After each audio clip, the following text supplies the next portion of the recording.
Welcome to the Future of Data Viz panel discussion with the Data Viz DC Meetup group. I'm one of your organizers, Will Angel. I've got Jill joining us as well. This is a part of Data Week DC 2021. We have a couple of sponsors, ATA and Prefect. Thank you for making this possible.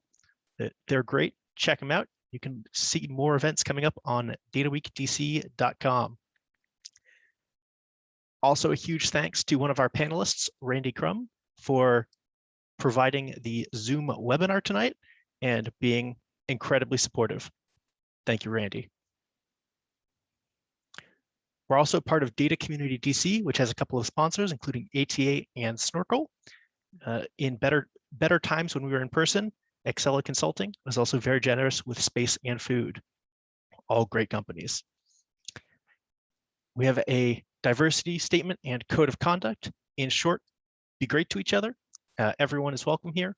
And if there's anything that makes you feel unwelcome here, please reach out to Jill or myself. We'll take care of it. We have a Slack channel, a Data Community DC Slack channel. It's pretty cool. We'll be posting a link to that in the chat in a minute. But if you're interested, join and continue being part of the community after this event. And now, with that being said, I'd like our panelists to introduce themselves and talk about the future of Data Viz. Jill, do you want to start us off? Yeah, absolutely. Good evening, everybody, or good morning, depending upon what part of the world you're in. I'm so excited to be here and so glad that we have such great representation from everywhere. Data Viz is clearly important, and the future of Data Viz is, where we're all headed. So I am a social psychologist by training. I started my Data Viz journey through working in research labs and communicating social psych experiment data. Ever since then, I've just been working to communicate methods and findings through more than just words. So I've studied topics like decision-making, placebo expectations, and personality. I also worked professionally in a public health setting within the military. And now I work for an independent nonprofit research institute called RTI International, and they are dedicated to improving the human condition. So in my role in the Center for Communication Science, that is what I seek to do every day. So excited to be here. Thank you, Jill. Alli, can you go next? Yeah, hi everybody. I'm Alli Torban. I'm an information design consultant in the DC area. So since we are in DC, I can say more specifically, I'm in Vienna, Virginia, so just outside. And I have my own consultancy, so I get to work on a really wide variety of projects from, traditional Tableau dashboards for big companies, all the way down to comic strips explaining data literacy concepts. So very wide range, just communicating information in the best way possible for different audiences. So that's me. Thank you. Danielle? Hey everyone, I'm Danielle Alberti. I'm the data visualization editor at Axios, Axios Media. I run a small team of 6 people. I guess I don't know whether that's a small team or not at this point. Making pretty much all of the data visualizations that you're going to see in our website. I come from a journalism background. I have a journalism degree, though most recently I'm coming as a developer from the Pew Research Center. Thank you. Randy? Hi everyone, my name is Randy Crum. I am the founder and president of InfoNewt, a data visualization design firm, and we design data visualizations for clients all over the world, maybe corporations or government organizations or charities and humanitarian organizations. I'm also the author of Cool Infographics, both the book and the website. I teach data visualization design at Southern Methodist University here in Dallas-Fort Worth. And I'm also the organizer of the Dallas-Fort Worth and Austin data visualization meetup groups. Thank you. And I'm Will Angel. I'm going to be moderating tonight, and I do data analytics and business intelligence. So building the data systems that support data visualizations at a company here in DC called MotoRefi. So welcome to everyone on the panel and to everyone in the audience joining us tonight. I want to start it off with a round of questions. What trends should we as Data Viz practitioners be looking at in 2022?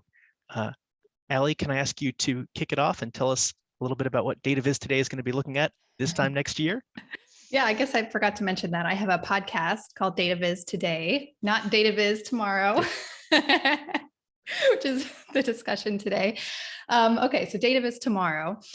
I only can obviously see a very small slice of the world, my perspective. And from what I am seeing is more people are asking me to think about engagement. And that can go beyond just the typical data visualizations. And so I have found myself needing to develop more skills outside of, using Tableau, because most of us come to Data Viz because we found a cool tool, right? You started using Power BI or Tableau or Excel or D3. And so you got into Data Viz that way. But I'm finding the way that my work has been trending lately is that it's less about, hey, can you make me a Tableau dashboard because my company has Tableau? It's more of, we have this concept and we want to communicate it to an audience in an engaging way. How do we explain this information? And so I kind of feel like Data Viz is trending kind of outward, where we are needing to collaborate with people who have different skills like illustration. And like I mentioned, I'm making a comic strip. So that's kind of where I see it going. It's becoming more intertwined with other fields. Thank you. Danielle, same question. Can you tell us more about what you're seeing in your role sort of on the leading edge of data journalism? I think that one thing that we've seen a lot of in the pandemic is the general public getting a lot more interested in data visualization. A lot of people are keeping an eye on the charts for their local area. They're trying to compare it to other areas. They're trying to figure out, they're following all of these different metrics and they're trying to understand it. And it's getting, it's leading to a lot of interest in other parts of data visualization. And the way I kind of see us moving, particularly in journalism, is simplifying. I think that for a long time, we've spent a lot of resources on making just huge, grandiose, big storytelling projects. And a lot of those do get a lot of traction, but frequently people just kind of want to see, look at something real quick and get the answer. They want something that they can very quickly share while they're arguing with their uncle on Facebook. They just want something fast. And I see us kind of moving in a direction that's more pointing data visualization at the average consumer, as opposed to, the CEO, the investors, the whoever. Gotcha. Thank you. So moving almost from massive scrolly telling to micro spark lines. Brandy, does that match what you're seeing and where you think the next year will take us?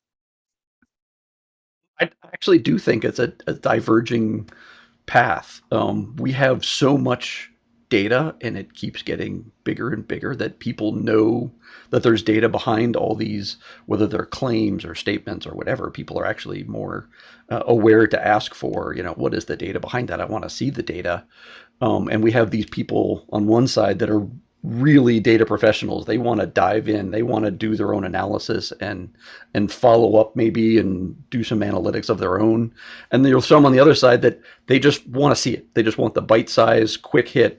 I want to be able to understand it in 5 to 10 seconds or something really quick. I just want someone else to make it so overwhelming. I want someone else to tell me what is it that makes sense out of this data. And we're really seeing sort of a separation between these two uses of data visualization.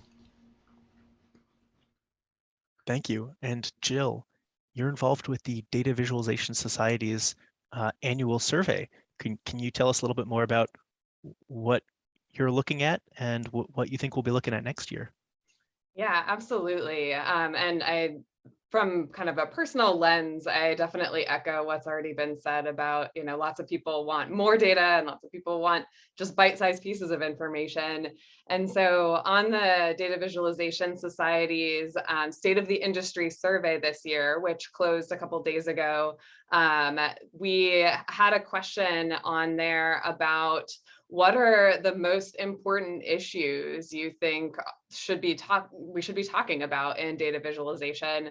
And so the top three in the very raw, uncleaned version of the survey are the concerns about the lack of data visualization literacy, which I know has been talked about in a lot of circles recently as well. To Alli's point about the engagement piece, I think folks are kind of noticing that there's a lack of awareness of data viz impact. Like, what can we do with data viz? What can it say, depending upon who we're communicating it to? And then the other concern or the important issue that was identified was data visualization not having a seat at the table. So just making sure that data visualization designers are kind of in the conversation from the beginning, or from, as early a point as possible. So, in the spirit of having data-driven discussion, I think those are really interesting points, and we can probably unpack some of them in later conversation, but that's what you all as participants are saying to the industry right now. So yeah. Thank you. And let's do a quick round around the table. What's not going to change next year? I think probably more things will stay the same than will change. So what can we rely on being the same next year? Randy, do you want to kick us off? And I think this is going to come up a couple times, but the best practices for visualizing data don't change. The stuff I was teaching 5 years ago is the same stuff I'm teaching today, is to, reduce clutter and make sure that your message is easy to understand, and, make sure that your data is credible and people aren't questioning the data that you're presenting and that type of thing. So those best practices about designing charts and graphs and maps and that sort of stuff, that doesn't change. The tools may change, the format may change, the media we share it in may change, but those best practices just don't change.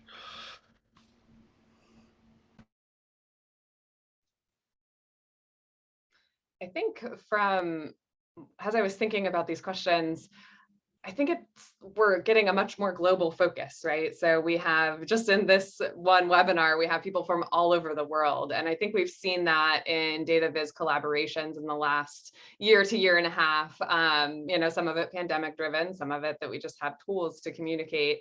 And I don't think that's going to change. I think we're going to be able to have these kind of cross-cultural and global collaborations that, at least I hope personally, that those will remain, because it's great to hear and learn about data viz and how it's being used for impact in different parts of the world.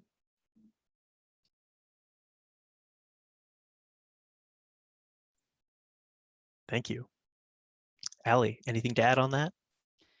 Yeah, I think I think in the past year, year and a half since the pandemic started, we saw massive amounts of people putting eyes on a spotlight on data visualization and what it can tell us for our day-to-day. I mean, I'm checking a Tableau dashboard every day for our Fairfax County public schools, how many COVID cases. And so I'm checking this chart, people who have no idea about the word data viz, they're checking these charts every day.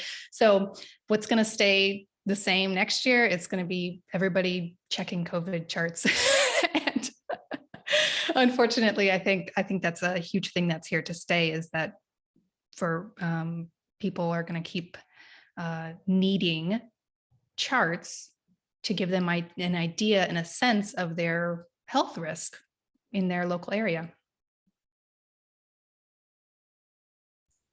Unfortunately, that's pretty much exactly what I was going to say.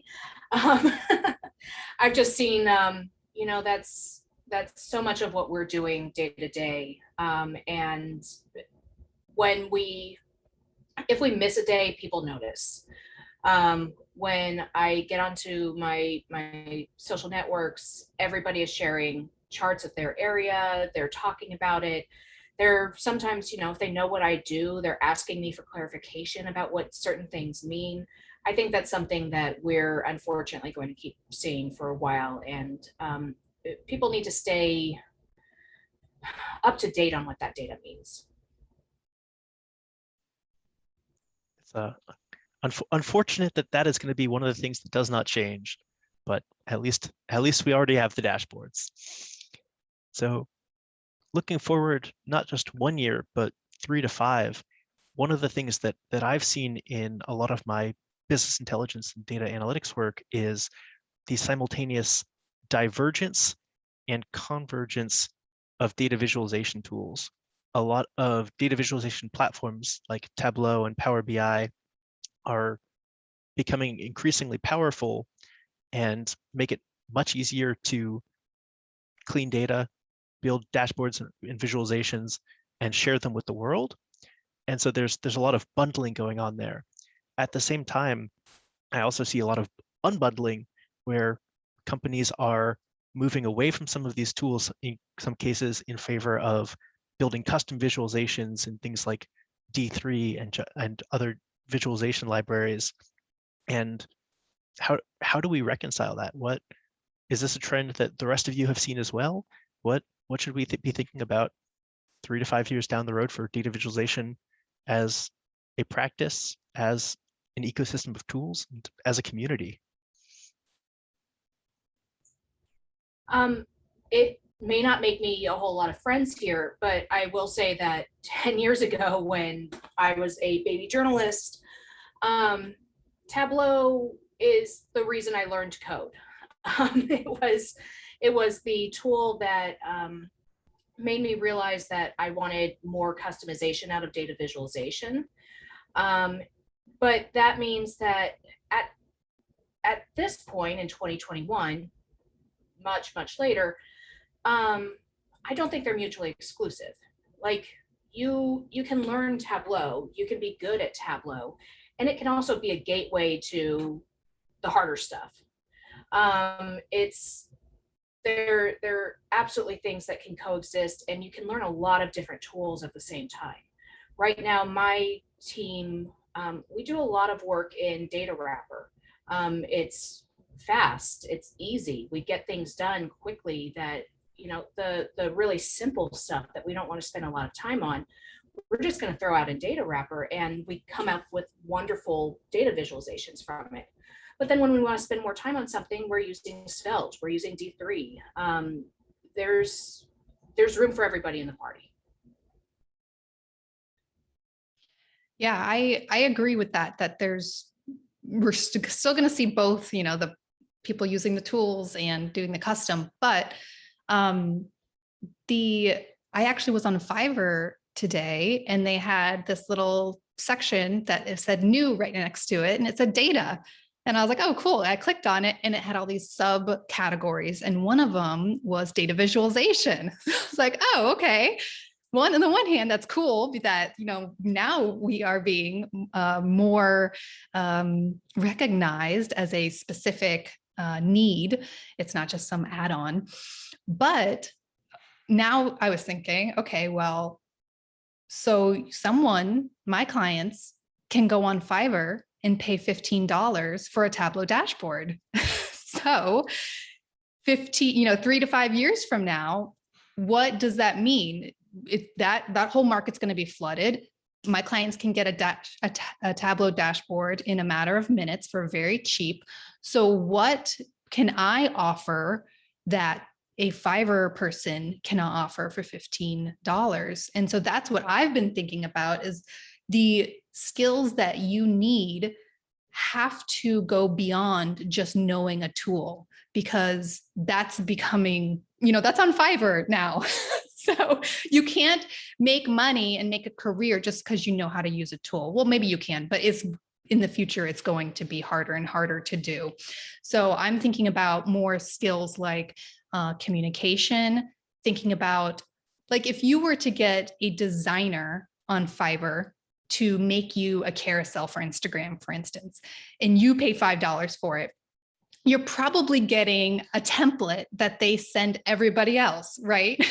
So, but you hire a designer to do something custom for you. Like you actually will pay $1,000, $2,000 because it's custom. They listen to your goals, they listen to your problems and your pain points, and they really create something specific for you because they're listening to you. And so those kinds of skills, being able to listen to someone, drill down to what they really need, and create something custom for them. So you still need to know the tool, but all those skills that go with it, that is something I think is going to become more important in the next 3 to 5 years now that we're on Fiverr.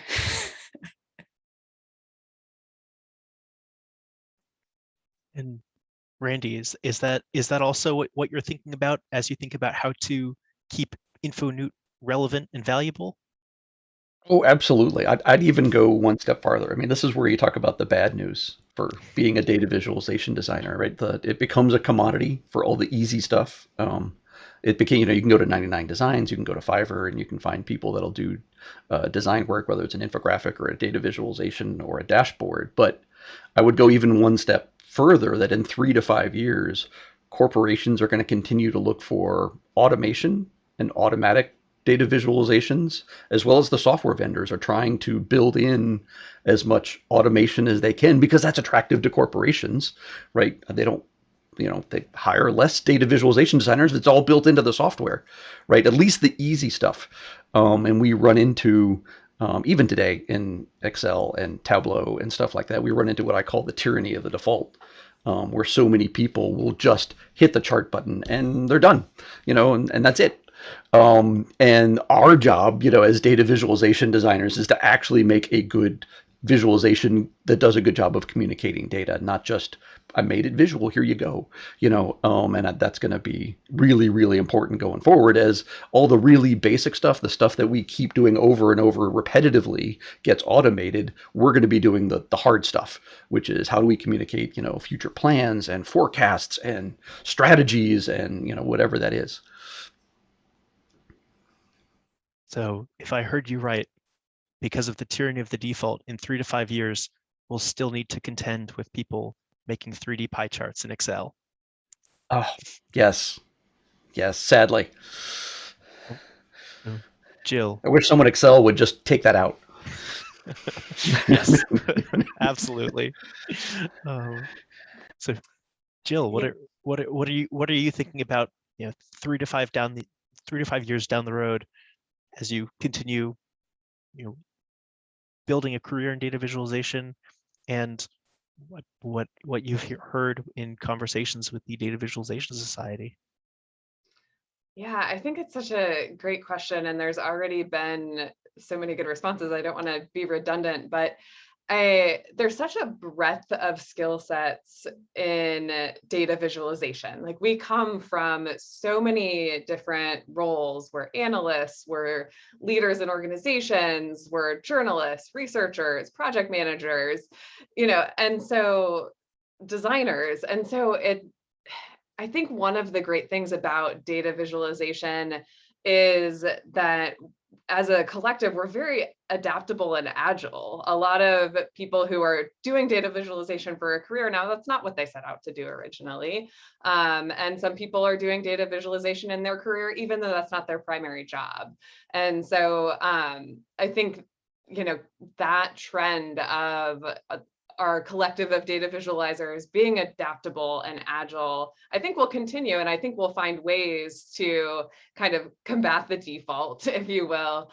And I think building on one of the points that Alli made is that we as a group have a willingness to kind of dive deep and understand a topic that we're visualizing.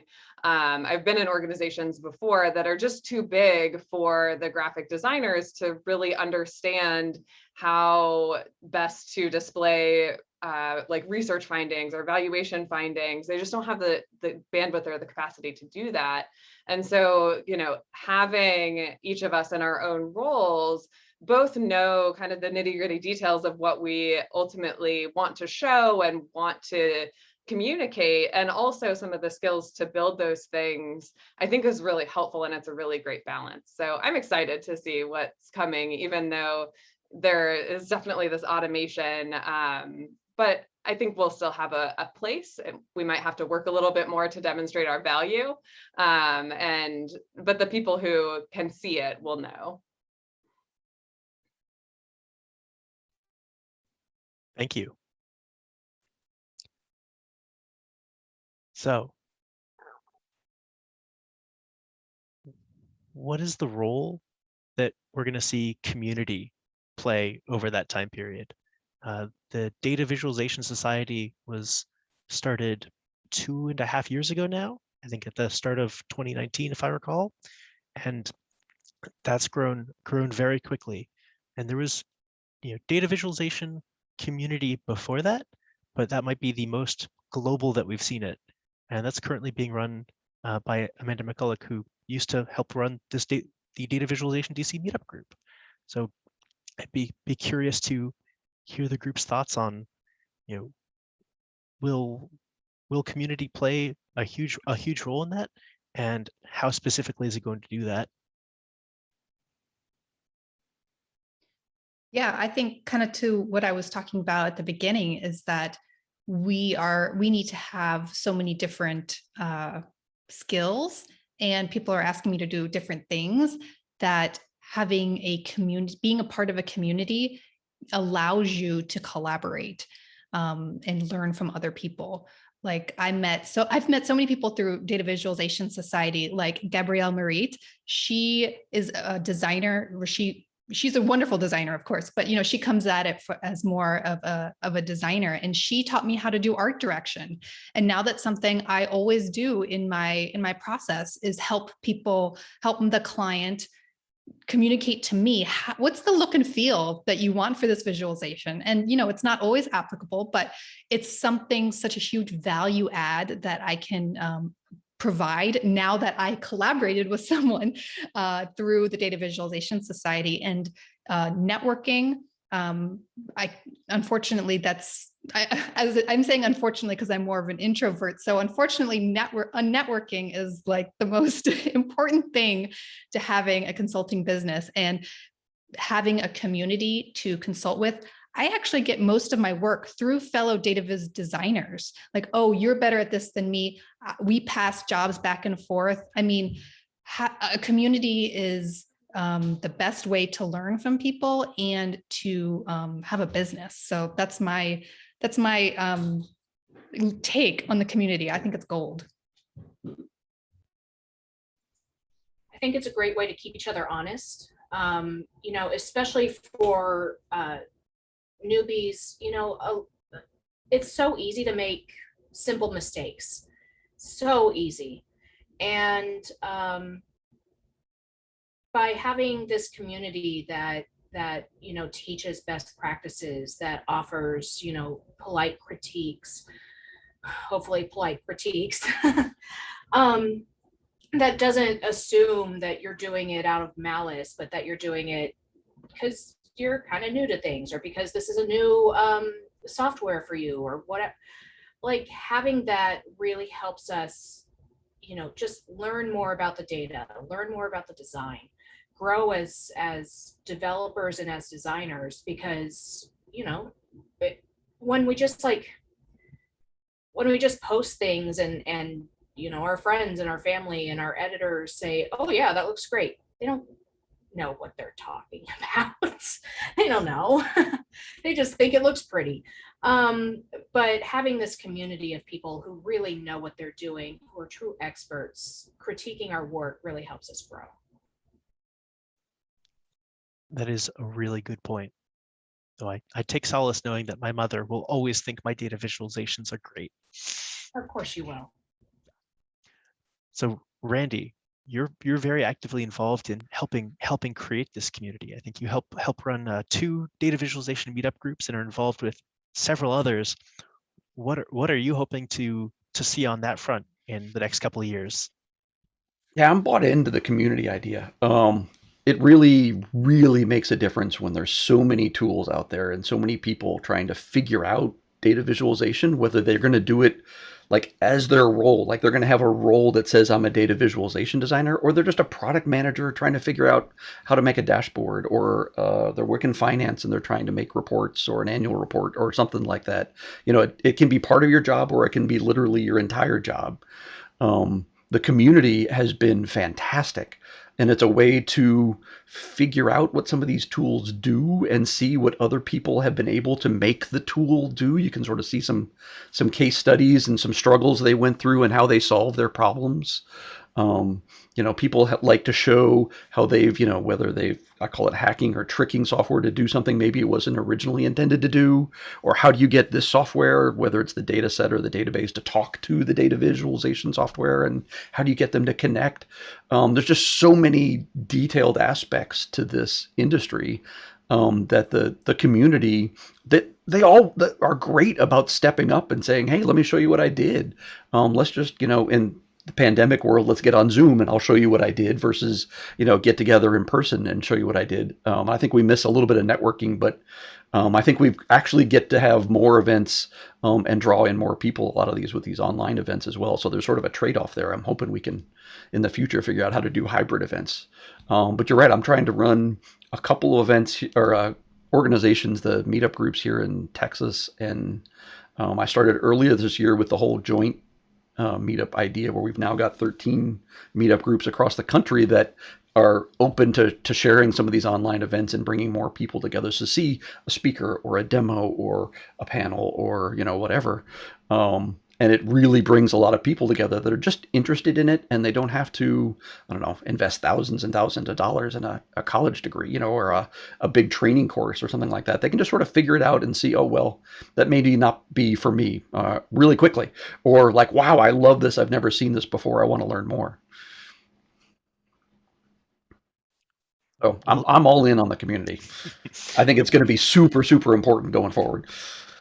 well said, and I could not agree more with you. And your comment really resonated with me, because I'm a product manager trying to help a team set up the tools and data for people to build dashboards. And so I'm trying to figure out how to build that community within a company.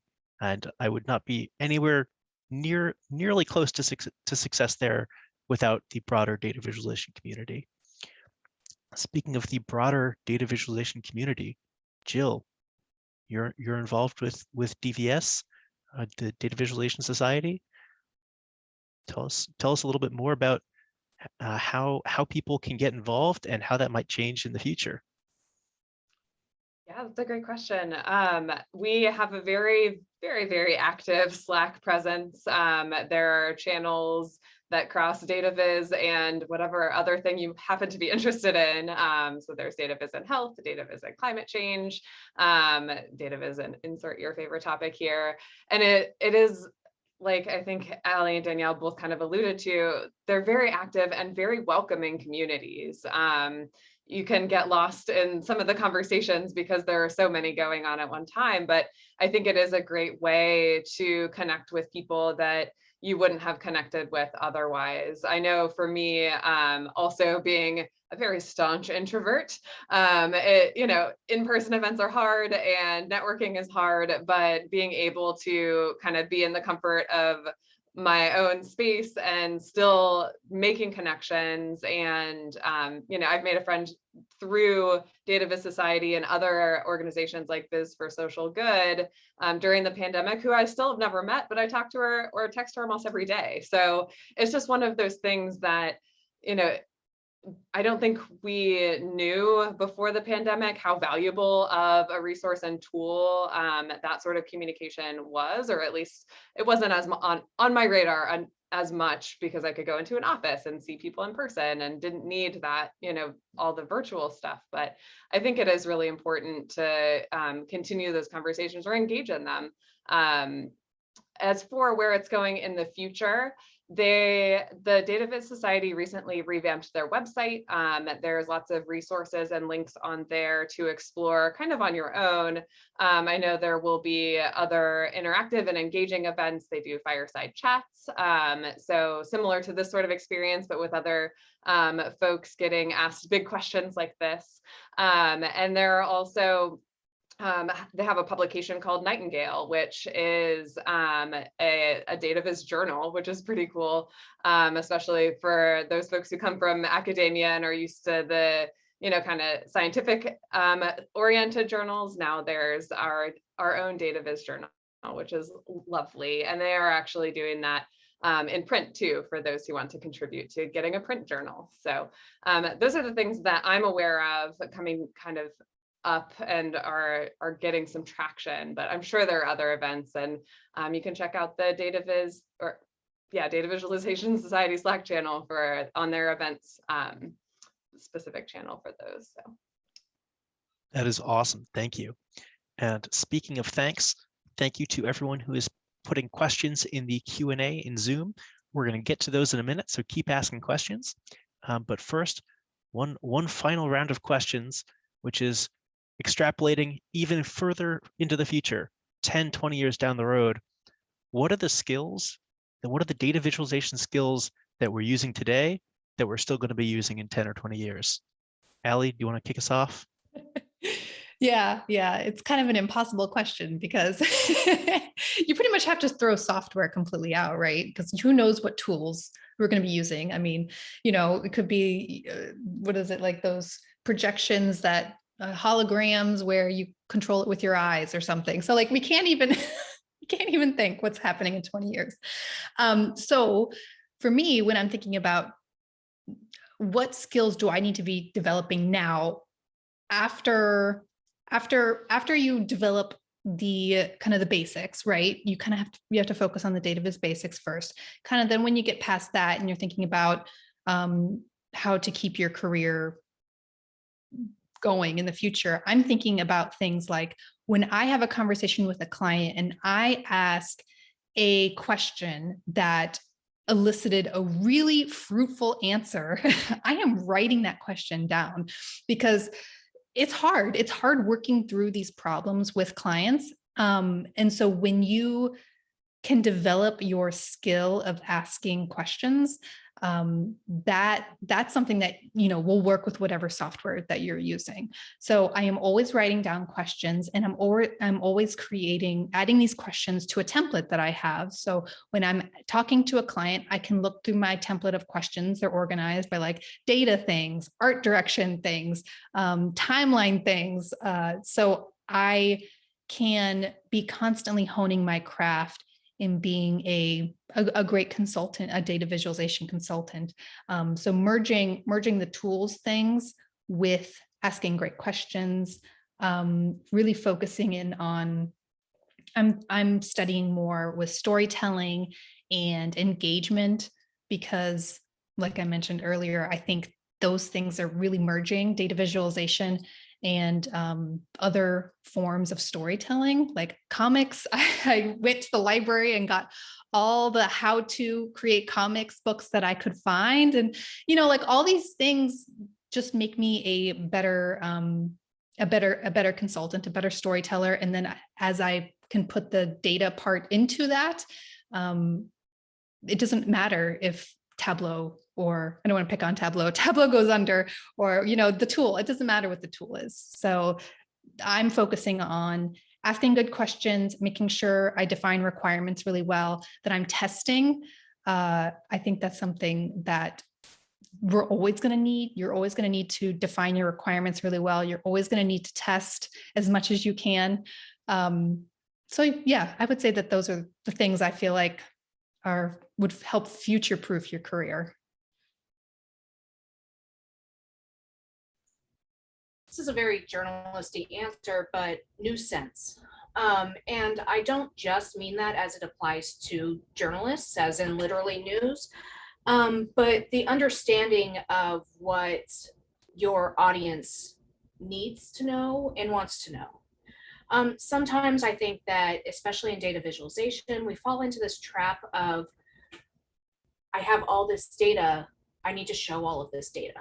And that it's such a trap. Don't do it. You need to be able to think about like editing yourself and think about what does your audience need, whether your audience is your boss or your mom or the entire world reading your newspaper, what do they need?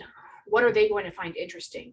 What conclusions can you draw for them to help them kind of like reach the answer? And I think that kind of like self-editing, and again, new sense, it's timeless. It's something that's never going to go away. Couldn't agree more. Randy, you teach data visualization. What? Yeah, no, Danielle hit it. We, we will never have less data than we do today, right? It's only going to keep getting bigger, right? It's not like next year we're going to say, woo, good thing we got rid of all that data. Life is so much easier now, right? It's not going away. It's just keep getting bigger and bigger and bigger and more overwhelming. And so our job is going to be to make sense of that and to cut through how do we communicate what's important out of that data. And Alli really hit on what I was going to say, which is forget your software.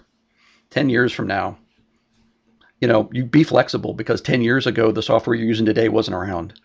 I'm going to date myself here, but, I used Harvard Graphics. I use Lotus 123, the stuff that's not around anymore. Consolidation in the industry is happening. Salesforce bought Tableau. Google bought Looker.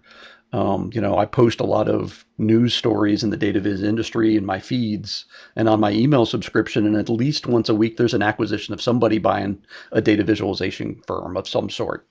And so you're seeing a lot of acquisitions, codes changing. And we're also seeing a lot of immersion. The idea of being immersed in your data coming forward. I put together a talk about, how do we take our best practices and apply it to AR and VR? And that hasn't gone mainstream yet, but it is from the designer's standpoint, because there's a lot of industrial applications going on right now. And so, learning things like Unity and learning how to visualize in AR and, VR is completely new to data visualization designers that might be using Tableau today. Or, maybe it's going to be Tableau VR in 5 years, or 10 years or something like that. And all the things are the same rules, right? Because everybody in VR is trying to make 3D charts, right? Because 3D is the easy thing to do in VR and it's horrible. Anyway. So, be good at communicating is how you really, future-proof yourself, and be flexible in what code or what platform or what application you use, because you're gonna have to learn something new going forward, whether it's designing for the iPhone and the Apple Watch, or designing for AR and VR, or just whatever the next dashboarding application is. Thank you. I think from my perspective, everybody really hit the nail on the head with the adaptability and agility and flexibility, and that kind of cultivating that love for learning something new, I think is, what we as a group are really good at and need to keep doing. I wanted to hit on Danielle's point a little bit more about focusing in on using only the data that you need to tell your story. And I would really encourage folks who are on the data collection and data acquisition side of things to think about the end state. What data do you need to tell your story, and only collect those data? There's so much time and effort and energy that goes into collecting interview data or survey data, not only from the people who are actually conducting the interviews or putting together the surveys, but all of the people who are participating. And as I'm sure you all experience, when you get those 5-minute feedback surveys in your email, you're just like, no, I'm good. And I think it's the impetus and onus is on us to also think about, what data do we actually need to answer the questions and to tell the story that we're trying to tell. I was talking with my manager about this actually a couple hours ago, because it is so important to focus not only for the visualization side of things, but to not waste people's time. Well spoken all. All right, so we're going to move over to Q&A, but first I want to take a minute or two and give you all the chance to go around and say anything that we haven't had the chance to speak about. Any other closing thoughts on the future of Data Viz? One thing that's very much on my mind as I build data visualization and instruct my team these days, meme proofing. And not just that, but making sure that you add context to your data visualizations so that it can't be screenshotted and put somewhere else with very little effort to convey a lie. I think that's something that we have to think about, especially in my industry, but across all of data visualization is, if you don't get your subhead right, if you don't get the dates right, if you don't put a location in your head, there are a lot of things that people will do to kind of like crop a chart out of a story and present it as being something completely different.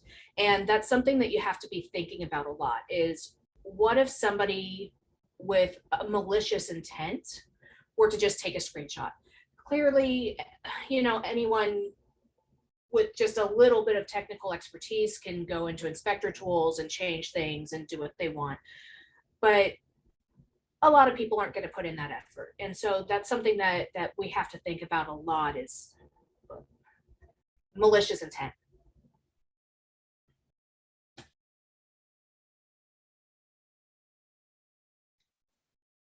I think the couple topics that are in the back of my mind as topics that are coming up and that I think we all will need to address at some point in our work are both accessibility and equity. So there's been a number of conversations recently around accessibility and making sure that data visualizations are not only like screen reader friendly, but also for folks who don't use a mouse, what do we do with our interactive tools when someone can't click on something? And just like really considering the different people in our audience who might want to engage with and interact with the Viz, especially, on important topics. And I know John Schwabish and Alice Bang have recently talked a lot about equity in Data Viz, so we can save that for another conversation. But those two things have been on my mind as ways that our data visualization collective can think about more in the future.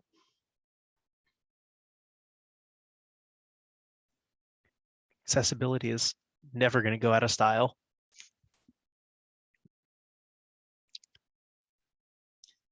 I was thinking about, we're talking a lot about skills that are future proofing, and and what Danielle was mentioning about having a sense of what's important for people, newsworthiness. It reminded me of, I was reading this book called Invisible Ink, and it's just about storytelling. And at the beginning, he says that stories are survival. Like, we tell stories because it's important information that might help your survival. And that gets, survival can be, it could be more like social survival. But right now, it is pretty important with COVID.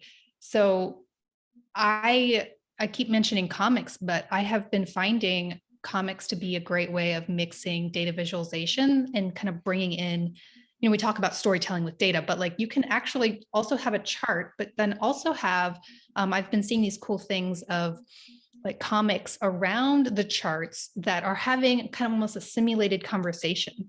Like, and you can make the characters ask questions that people maybe are afraid to ask. And that really creates a engaging way for someone to really understand something, and it also increase data literacy. So I think my point is that storytelling and thinking outside of just the chart is really, really important for the future. Absolutely. If a picture is worth 1,000 words, then we need at least that much dialogue or text to go with it. Randy, closing thoughts? I guess as a closing thought, I would advise everyone to have patience with other people who are designing data visualizations, because more and more people are having to do it for the first time because there's so much data out there and they're being asked to do it. And so many schools don't teach best practices for data visualization. Most of the time, if you go to a university or a school and look at their catalog and search for data visualization, it's a computer science course. It's over in the computer science course in their school, and it's just a coding course. It's not a best practices. It's not a how to communicate. It's certainly not a storytelling course, which is, why I even put the program that I teach together. It's, be careful about your critique, and the DVS is really good about this, but, try and help people find ways to get better, because most of us have gotten to this point on our own and figured this out and found ways to teach ourselves how to do this. It's not a clear curriculum to get to be a data viz designer. Absolutely. Thank you. Great comments and discussion all. Let's move over and answer some questions from the audience. So this first question from Jim is, are we seeing more people data overwhelmed or averse when they don't like what the data supports? Danielle, this sounds similar to the not just apathetic readers, but actively hostile readers. What can we do about that? Is this a trend that we're seeing more of? Yes.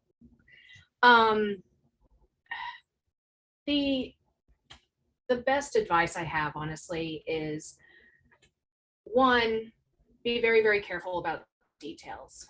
I know I had a chart earlier this year that ended up going fairly viral, and found out that I had put the date July 2020 in the subhead when talking about COVID vaccines. And so the fact that I used 2020 instead of 2021 was kind of latched onto as either one, evidence of a conspiracy, which a lot of people think this must be some elaborate conspiracy, or two, just a sign of general incompetence. It was a typo, but those typos can really, they give people ammo, they are such low hanging fruit, and they really give people ammo to distrust you. But that said, my second piece of advice is to disengage with that. Someone who has 20 followers on Twitter who is complaining about your typo and saying that this is the reason why we can't trust the media, there's no reason to engage. There's just none. So yeah, I can definitely say that there are so many more people now who are willing to jump onto anything as just the very barest piece of evidence that something might be a conspiracy against them. And it's frustrating. And all you can really do is just pay attention, watch every detail, be rigorous about your editing.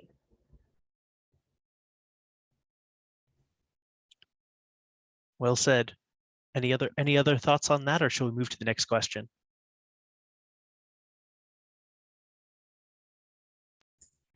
I'm willing to, I can talk about Puneet's comment right now. That was one of those cases where, Puneet talks about an Axios chart, one of my team's charts, that caused kind of similar conspiracy theories. And it actually was a brand new person on my team making one of their first data wrapper charts. And they weren't aware of the fact that you need to kind of manually change the column widths. And because they did not manually change the column width, it kind of auto resized, which skewed the scales. And so it made, 49% look like it was the same width as 54% or something like that. Again, that was one of those things where it was a simple mistake. It was someone who had been on my staff for 3 days, making one of their first charts in this new software that they weren't as experienced with.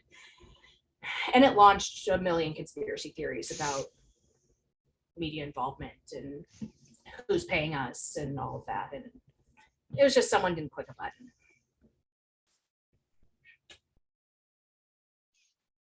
You really hate to see that. Yep. So a question from Owen. Welcome back, by the way, Owen. For the divergence of tools, differences across these tools are often hard to explain to management.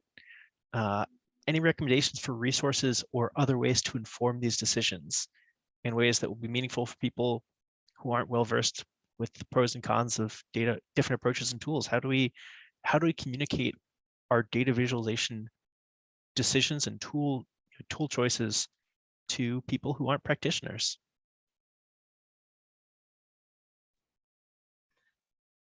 I can start.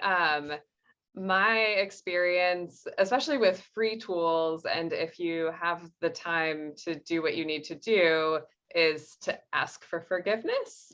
I did some work in raw graphs and Figma the other day and used the graphs, and no one said anything about it because the tools that I was using to create the visualization wasn't relevant to the visualization itself. I can see with things that are a little more interactive, there might be some need to communicate what you're doing and why you're doing it that way. And I used to work in government, so I know that there's processes for things, especially things that cost money or are free. Actually, they're skeptical of free things. But what I've done before is just do it and see what happens. But in other cases, it's helpful, I think, for them to see the end product. So even if it's not something that you can take work time to actually do and show them that end product, you can show them something else and say, this is what I'm looking to do for this situation, because I think it's similar and I think this is the best tool for the job. I know that ask for forgiveness advice doesn't work for everyone, but it works for me sometimes. That's how Tableau got big. From the ground up, people were bringing Tableau into corporations. I generally talk to companies and in the class and in my presentations about it. You're going to need a Data Viz toolbox because no one tool is good at everything, right? Tableau is not good at everything. Excel is not good at everything.